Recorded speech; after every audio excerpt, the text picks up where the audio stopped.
narra la historia de un hombre que se llamó Horacio Gay Spafford, me perdona el inglés, y es precisamente en esta oportunidad que quiero compartir con todos ustedes cómo se encontraba Horacio cuando emocionalmente estaba escribiendo este himno. Y qué maravilloso saber que cuando él escribió este himno, él no sabía que providencialmente este himno en cada una de sus letras estaba un mensaje que hoy a nuestros días todavía sigue dando esperanza.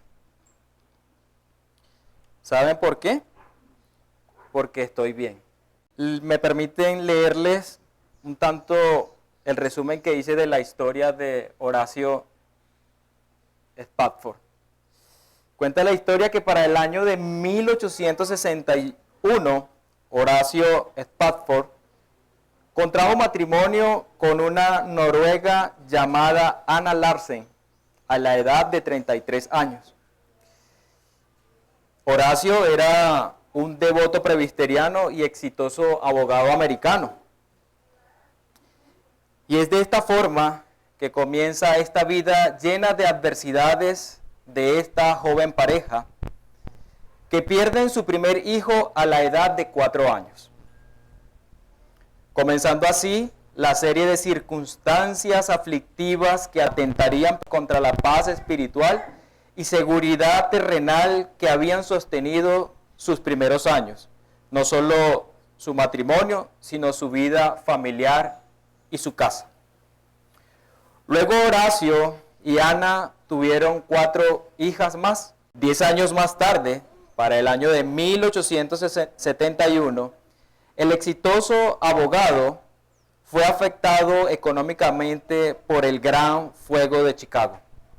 ¿Qué fue el Gran Fuego de Chicago? Fue un incendio que duró aproximadamente 3 días, donde en la ciudad de Chicago, valga la redundancia, donde murieron aproximadamente unas 300 personas y quedaron más de 100.000 habitantes sin hogar para esa fecha. Y él estando allí fue afectado, pues porque imagínense cómo la economía de la zona se vino al suelo. Había planteado para el año de 1873, 2 años después del Gran Fuego de Chicago, tomar unas vacaciones con su familia para tratar de salir un tanto de todo ese conflicto que habían tenido. Ellos viajarían a Inglaterra, a Europa, ya que allí estaba el evangelista Dermot Moody, quien era un amigo cercano de Horacio. Ya que Horacio se había demorado en solucionar sus problemas económicos debido al Gran Fuego de Chicago, él decidió enviar primero a su familia, a su esposa y a sus 4 hijas, en el barco SS Bill. Cuenta la historia que mientras el SS Bill, el barco, cruzaba el Atlántico, chocó violentamente con un velero, lo que causó que el gran barco se hundiera rápidamente. Se dice que se tardó 12 minutos aproximadamente en hundirse. Muchos tripulantes y pasajeros murieron ahogados, entre los cuales se encontraban sus 4 hijas. Un velero de carga logra recoger a los sobrevivientes, entre los cuales estaba Ana, su esposa, que estuvo inconsciente por un largo tiempo. Este velero llega a Gales y desde allí Ana, su esposa, le escribe un telegrama diciendo que sus 4 hijas habían muerto y solo ella era la sobreviviente de su familia. Horacio no tardó mucho en viajar para encontrarse con su dolida esposa. Mientras las personas alrededor de Horacio y de Ana se preguntaban qué había traído tal tragedia a ellos, Horacio estaba convencido de que Dios era bondadoso y de que él vería de nuevo a sus hijos en el cielo. Durante su viaje a Gales, para encontrarse con su esposa, el capitán del barco en el que él viajaba lo llama y le comenta que según sus cálculos se encontraban pasando justamente por encima donde se hundió el SS Bill, donde fallecieron sus 4 hijas. Mientras atravesaban, el ciento sentido, aquel mar de aflicción, Dios le hizo saber a Horacio Spafford que a pesar de su suerte, él estaba bien, tenía paz, gloria a Dios. Y así quiero dar inicio a la reflexión, colocándonos a meditar por qué será que lo que Dios hace no lo entendemos ahora. Quiero invitarles a que vayamos al libro de Éxodo, al capítulo 1, versículo 8 en adelante.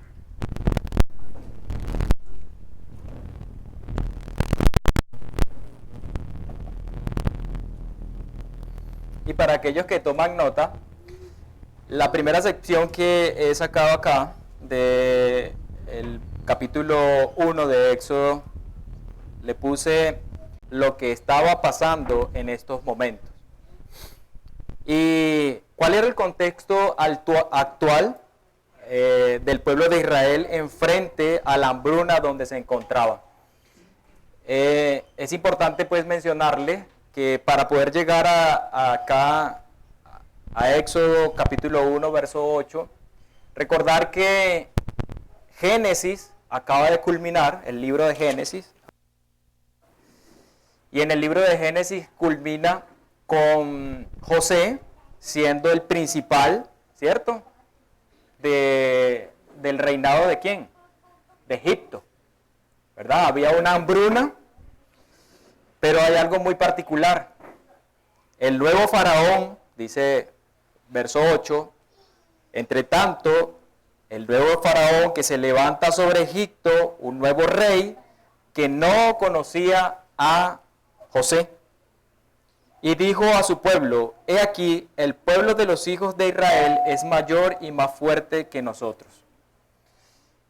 Este nuevo faraón no conoce a José, o sea, quiere decir que los beneficios que tenía el pueblo de Israel en frente a la hambruna y estando allí a la ribera o a la frontera con Egipto, ya no iban a ser las mismas suertes, pues porque el nuevo faraón no conocía a José y José era el que le daba por providencia divina el beneficio a los hijos de Israel, pues porque le había dado la tierra de Gosén para que estuvieran allí.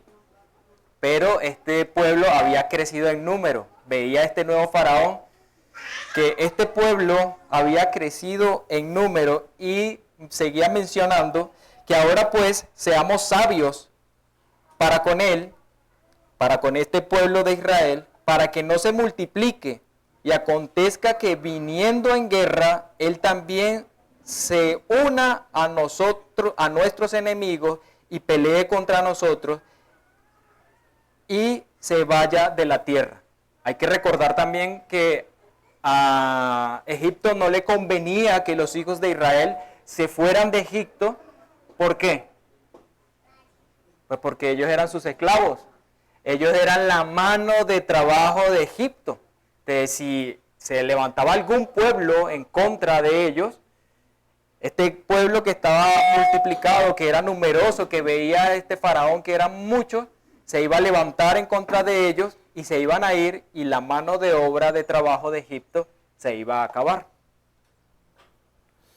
Pero la providencia de Dios, su plan de redención, inicia desde el final del libro de Génesis e inicia en el libro de Éxodo. Algo muy particular. Cuando lo que Dios hace ahora no lo entendemos. Dios permite providencialmente que se levante un faraón que no conoce a José, que no conoce el beneficio de los hijos de Israel, para comenzar allí su plan de redención de su pueblo. El pueblo de Israel benefició tenía todo a sus anchas, pues porque el principal, José, les permitía que ellos tuvieran esa posición. Nos vamos a la sección 2, verso 11 al 14. Vemos la aflicción, inicio del plan de redención. Parece insólito que para siempre Dios cumplir su propósito maravilloso debe comenzar a través de la aflicción. Afligiendo a aquellos que le aman. ¿Saben para qué? Para formar el carácter y formar el principio que Dios quiere. Leemos, verso 11. Entonces pusieron sobre ellos comisarios de tributos que los molestasen con sus cargas, y edificaron para Faraón las ciudades de almacenaje Pitón y Ramsés. Pero cuanto más lo oprimían, tanto más se multiplicaban y crecían, de manera que los egipcios temían a los hijos de Israel. Y los egipcios hicieron servir a los hijos de Israel con dureza, y amargaron su vida con dura servidumbre, en hacer barro y ladrillo y toda labor de campo, y en todo su servicio, al cual los obligaban con rigor. El faraón quería cortar la vida de este pueblo que se multiplicaba cada vez más. ¿De qué manera? Afligiéndole y poniéndole más cargas más duras, con el propósito de acortar la vida, de acabar con ellos lo más pronto posible para que no se multiplicaran. Pero ¿qué pasaba con la providencia maravillosa de Dios? ¿Qué hacía? Se multiplicaban cada vez más. Y el faraón le preocupaba esta situación.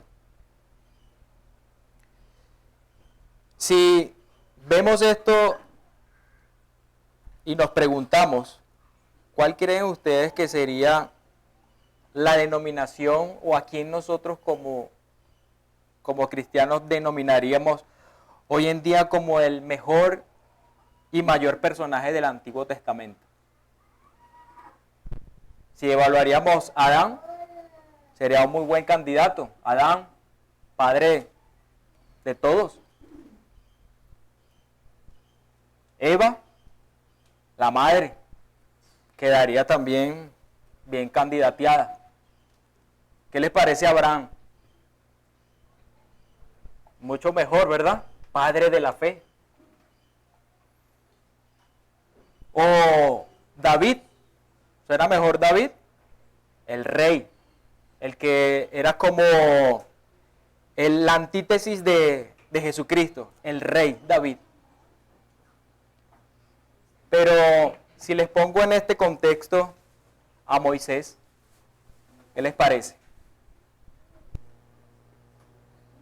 Moisés, el hombre que si providencialmente no hubiese existido, Moisés, al quien se le entregó la ley, al que sacó el pueblo a través del Éxodo, y el que es el que de Cristo.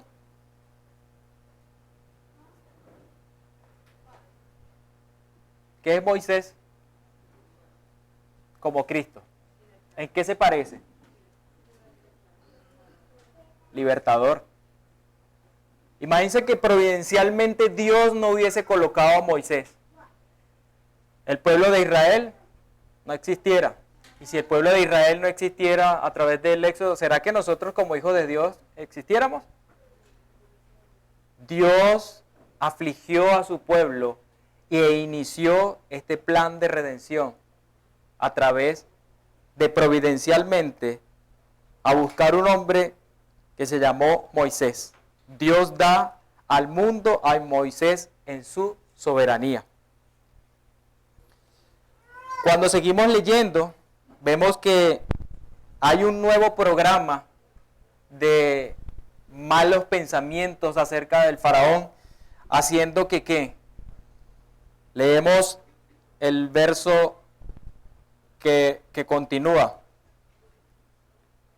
14. Amargaron vida con dura servidumbre.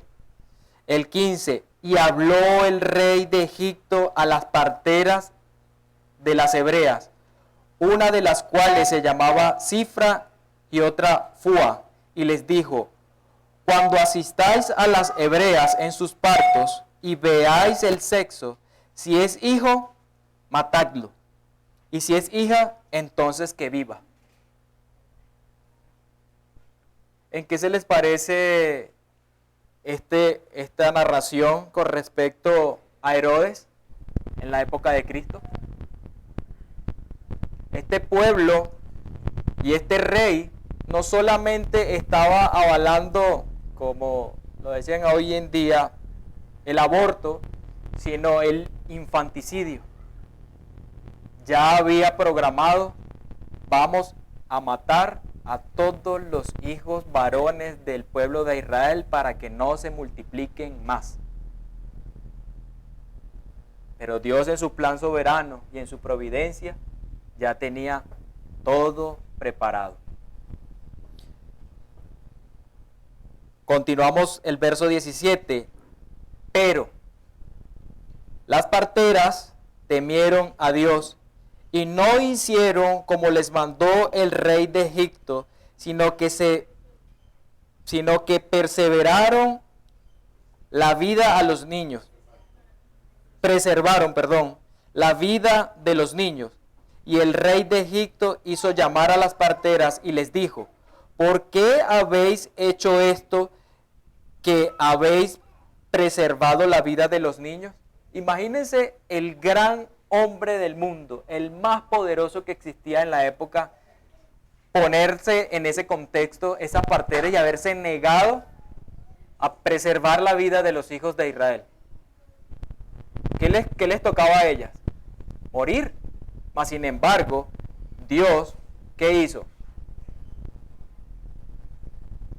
Permitió que ellas no hicieran lo que Él les mandó, que desobedecieran al hombre más poderoso del momento.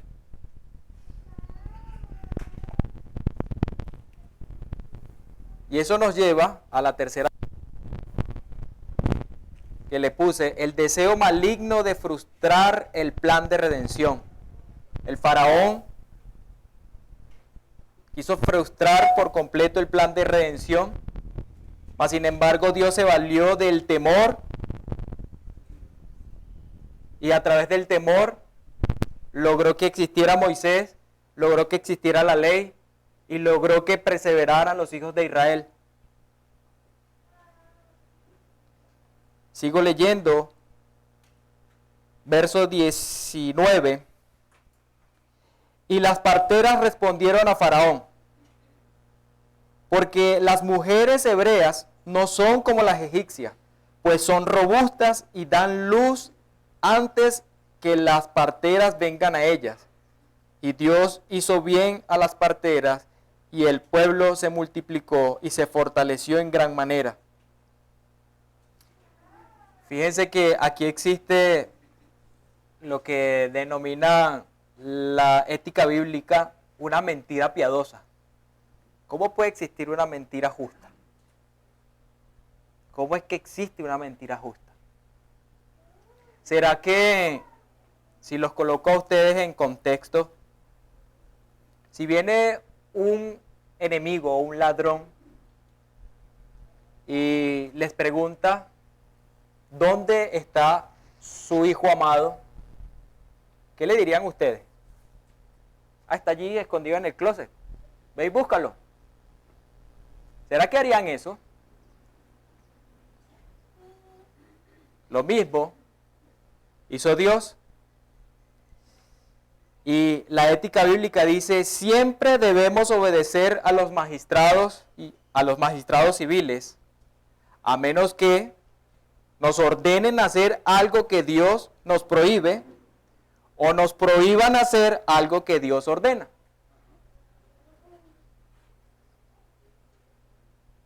Nosotros no estamos obligados a decirle la verdad a aquel que no se merece la verdad. Pues ¿por qué? Pues porque si ese delincuente, o como lo quieran llamar, viene por la vida de un hijo de nosotros, nosotros no se lo vamos a entregar en bandeja de plata. Mas, sin embargo, vean, las parteras hicieron algo muy, muy parecido. ¿Qué le dijeron a ellas? No, las mujeres hebreas son súper fuertes. Eso ni siquiera no alcanzamos a llegar. No, ni siquiera nos da tiempo, pues porque ya cuando nos avisan, ya ese muchacho está afuera y ya no hay nada que hacer.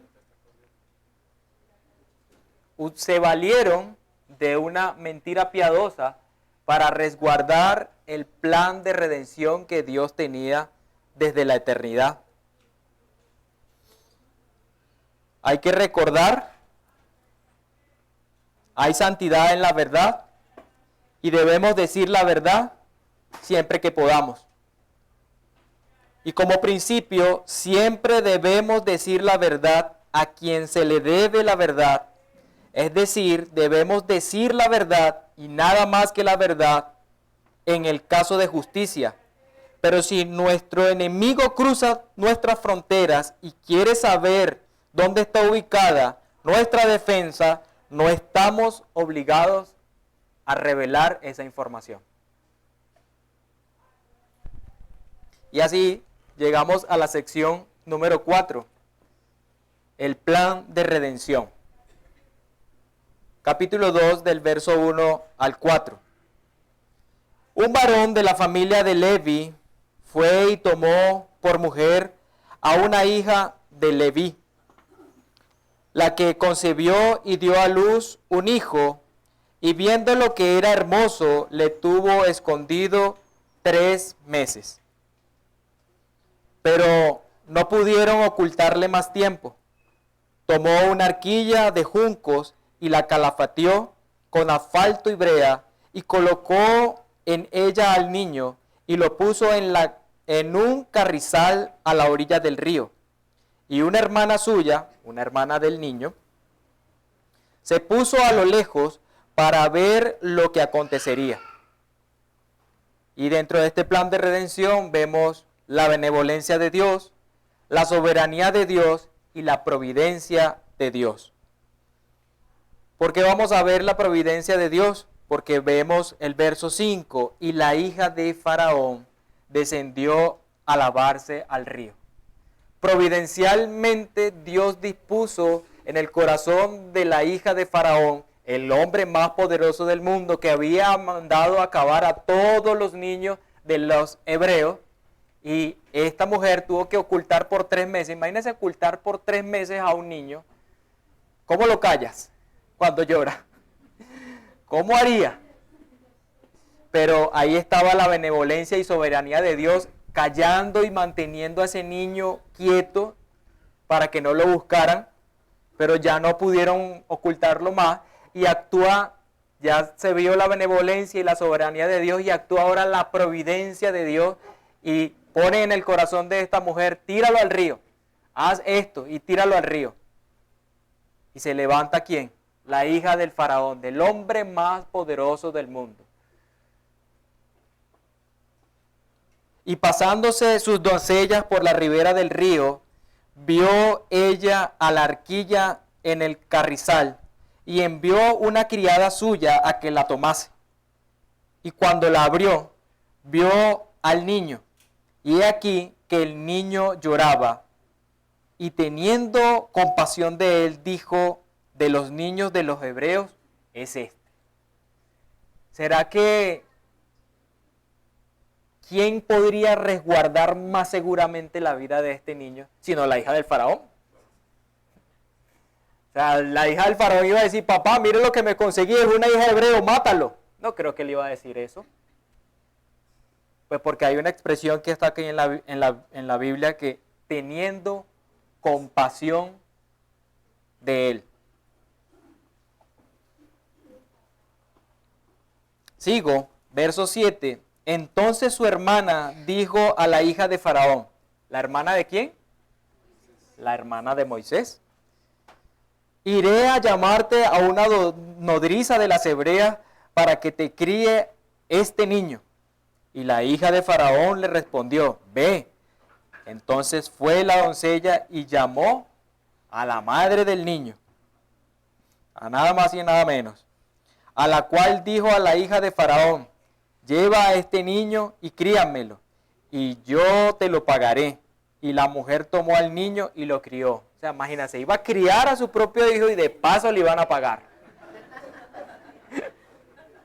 O sea, imagínense lo maravilloso que es la providencia del Señor, que hace todas esas cosas. No solamente resguarda con la persona que podría resguardar más bien a ese bebé, sino que le pone al criado a su propia madre, la cual le podía seguir dando su tetica, y cuidándole y dándole todos los mejores cuidados que podía, y de paso le iban a pagar. O sea, de paso te iban a bendecir. Continuamos. Verso 10. Y cuando el niño creció, ella lo trajo a la hija de Faraón, la cual lo prohijó y le puso por nombre Moisés, diciendo, porque de las aguas lo saqué. Y eso nos llevó a la sección 5. El plan de redención se ejecuta mediante la compasión. Y la compasión es lo que tuvo el Señor con nosotros, que viéndonos a nosotros muertos en nuestros delitos y pecados, hizo lo mismo proveyendo a través de la aflicción a un Salvador llamado Cristo Jesús, para que Él fuera el libertador de nuestras almas que se encontraban en aflicción por causa del pecado. Ve cómo el plan de redención de Dios desde el Éxodo, desde el Génesis, haciendo que un faraón no conociera a aquel que beneficiaba a los hijos de Israel, no lo conociera. Y siendo nosotros enemigos de Dios, Dios en su providencia provee, y en su benevolencia y soberanía provee a Cristo el Señor para que sea el libertador de nuestras almas. Y haciendo lo mismo, dándonos la ley y los mandamientos. Moisés es el mediador del antiguo pacto, pero Jesús es el mediador del nuevo pacto. Quiero cerrar leyendo el libro de Hebreos, capítulo 8,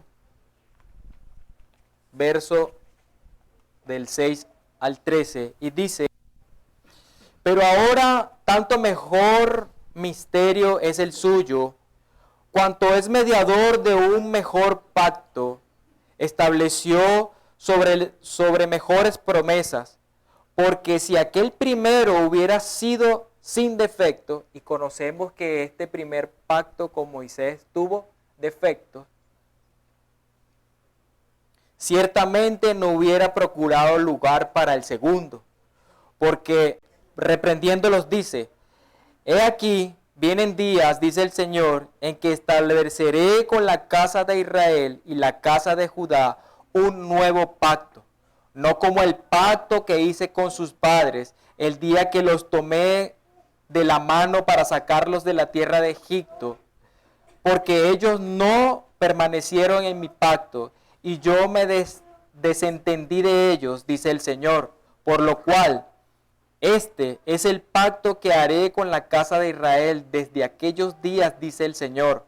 Pondré mis leyes en la mente de ellos y sobre su corazón las escribiré, y seré a ellos por Dios, y ellos me serán a mí por pueblo. Y ninguno enseñará a su prójimo, ni ninguno a su hermano, diciendo, conoce al Señor, porque todos me conocerán, desde el menor hasta el mayor de ellos.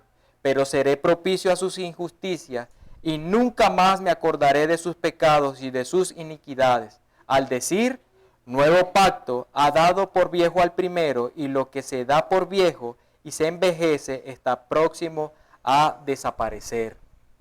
En Cristo Jesús tenemos el nuevo pacto. Y quiero volver otra vez a donde comencé. A la vida de Horacio Spafford.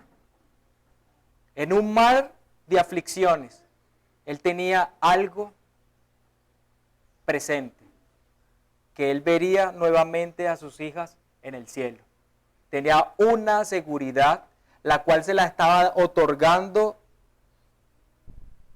este nuevo pacto. el que él entendía. No hay aflicción alguna que me haga estar sin paz. Tengo paz. ¿Por qué? Pues porque Cristo Jesús es el que da la paz a nuestras vidas. Es Él el que reconcilia nuestra enemistad y por eso es que Horacio cantaba y decía, estoy bien con Dios.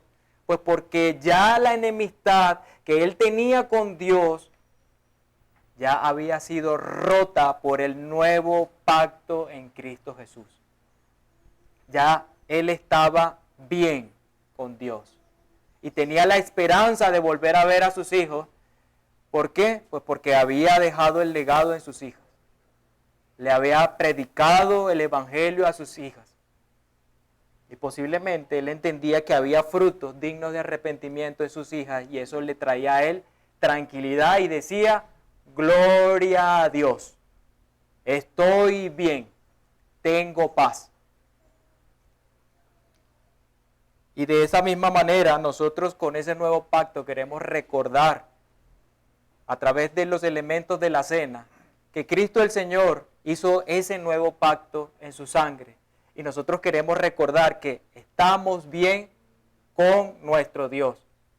Y aquel que todavía no conoce del Señor Jesucristo, que no puede decir estoy bien, tengo paz, gloria a Dios, yo le invito a que también dé un paso de fe y diga, Cristo el Señor es ese hombre que dio su vida por causa de reconciliar la enemistad que tengo yo con Dios, para que también pueda decir, tengo paz en mi ser, gloria a Dios, con toda la tranquilidad, y pueda también junto con nosotros recordar, a través de los elementos de la cena, el sacrificio maravilloso que Cristo hizo a favor de nosotros, conociendo que no solo con Moisés inició el plan de redención, sino también lo cerró con Cristo el Señor.